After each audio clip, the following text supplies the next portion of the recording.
السلام علیکم ورحمۃ اللہ وبرکاتہ۔ امید کرتا ہوں آپ لوگ خیریت سے ہوں گے۔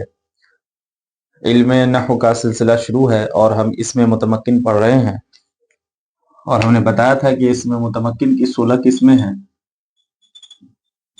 اور 16 قسموں میں سے ہم 6 قسم پڑھ چکے ہیں۔ پہلی قسم مفرد منصرف صحیح، اس کے بعد مفرد منصرف قائم مقام صحیح، جمع مکسر منصرف۔ ان 3 قسموں کا اعراب ایک ہے حالت رفع میں ضمہ کے ساتھ، حالت نصب میں فتح کے ساتھ، اور حالت جر میں کسرہ کے ساتھ۔ پھر جو ہے جمع مؤنث سالم کا اعراب حالت رفع میں ضمہ اور حالت نصب و جر میں کسرہ۔ پھر غیر منصرف کا اعراب ہم نے بتایا تھا حالت رفع میں ضمہ اور حالت نصب و جر میں جو ہے فتح۔ پھر ہم نے کہا تھا کہ چھٹی قسم جو ہے اسماء ستہ مکبرہ مفردہ مضاف ہو یا متکلم کی طرف، اس کا اعراب حالت رفع میں جو ہے واو کے ساتھ، حالت نصب میں الف کے ساتھ، اور حالت جر میں یا کے ساتھ۔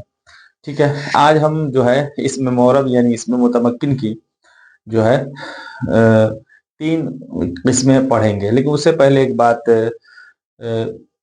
بتانا چاہتا ہوں۔ اس سے پہلی والی ویڈیو میں جو ہے اسماء ستہ جب ہم پڑھا رہے تھے، اسماء ستہ مکبرہ مفردہ، مفردہ کی جگہ ہم نے ایک جگہ لکھ دیا مفرح، اور اس کی کریکشن جب ہم نے کی تو ہم نے ٹائپ کیا اور لکھنا چاہا مفردہ، لیکن اس میں مجھ سے ٹائپ ہو گیا مردہ۔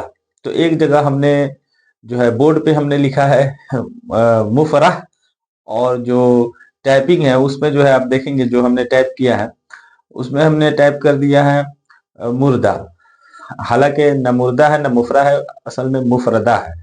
ٹھیک ہے، تو جب ایک آدمی پڑھاتا بھی ہے، ایڈیٹنگ بھی کرتا ہے، تھمبنیل بھی لگاتا ہے، ہر چیز کرتا ہے تو یہی ہوتا ہے۔ بہرحال تو آج جو ہے ہم 3 قسمیں، اس میں متمکن کی 3 اور قسمیں ہم پڑھیں گے۔ اس میں سے جو ہے 7ویں قسم، 6 قسم پڑھ چکے ہیں، آج ہم جو ہے 7ویں قسم پڑھیں گے۔ وہ کیا ہے؟ وہ ہے تثنیہ۔ تثنیہ آپ جانتے ہوں گے، جو دو پر دلالت کرے، ایک ہی جیسی 2 چیزوں، جیسے رجلان، کتابان، قلمان، یعنی وہ جو ہے جس کے آخر میں الف اور نون کا اضافہ کر کے تثنیہ بنایا جاتا ہے، یعنی مفرد کے آخر میں الف اور نون کا اضافہ کر کے تثنیہ بنایا جاتا ہے۔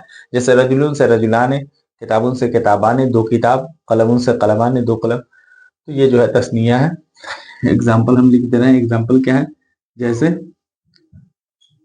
رجلان، کتابان، ٹھیک ہے۔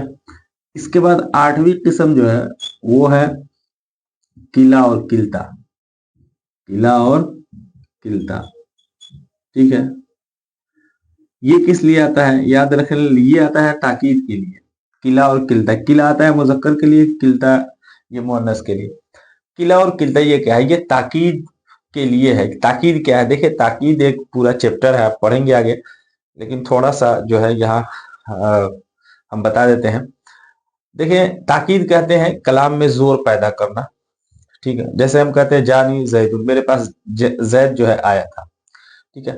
جانی زید، زید ایک مرتبہ اور میں کہتا ہوں زید، ٹھیک ہے، جانی زید زید، تو اب کلام میں جو ہے زور پیدا ہو گیا، یعنی زید ہی آیا تھا میرے پاس، کوئی اور نہیں آیا تھا۔ کلام میں زور پیدا ہوگا، مضبوط کلام ہو گیا، کلام میں زور پیدا کرنا، طاقتور کلام بنانے میں سمجھ۔ تو یہ کلا بھی کیا کرتا ہے؟ کلام میں زور پیدا، یہ تاکید پیدا کر دیتا ہے، ٹھیک ہے۔ اور یہ مذکر کے لیے، یہ مؤنث کے لیے۔ ایک بات اور یاد رکھیں، یہ کلا جو ہے یہ مضاف ہوتے ہیں کس کی طرف؟ ضمیر کی طرف۔ کلا ہما، کلتا ہما، ٹھیک ہے، کلا ہما، ٹھیک ہے، اسی طرح کلتا ہما، ٹھیک ہے، یہ یاد رکھنا ہے۔ 9ویں قسم جو ہے وہ ہے اثنان اور اثنتان، اثنان اور اثنتان، ٹھیک ہے۔ اثنان واحد مطلب ایک، اثنان مطلب 2، اثنان اور اثنتان اس کا بھی معنی 2۔ یہ مذکر کے لیے، یہ مؤنث کے لیے۔ دیکھیں، یہ بھی 2 پر دلالت کرتا ہے، یہ بھی 2 پر، یہ بھی 2 پر، لیکن تثنیہ صرف یہی ہے، یہ 2، یہ اور یہ تثنیہ نہیں ہے۔ اچھا، آپ کہیں گے اثنان کا معنی 2 ہے تو یہ تثنیہ ہے؟ نہیں، یہ تثنیہ نہیں ہے، ٹھیک ہے۔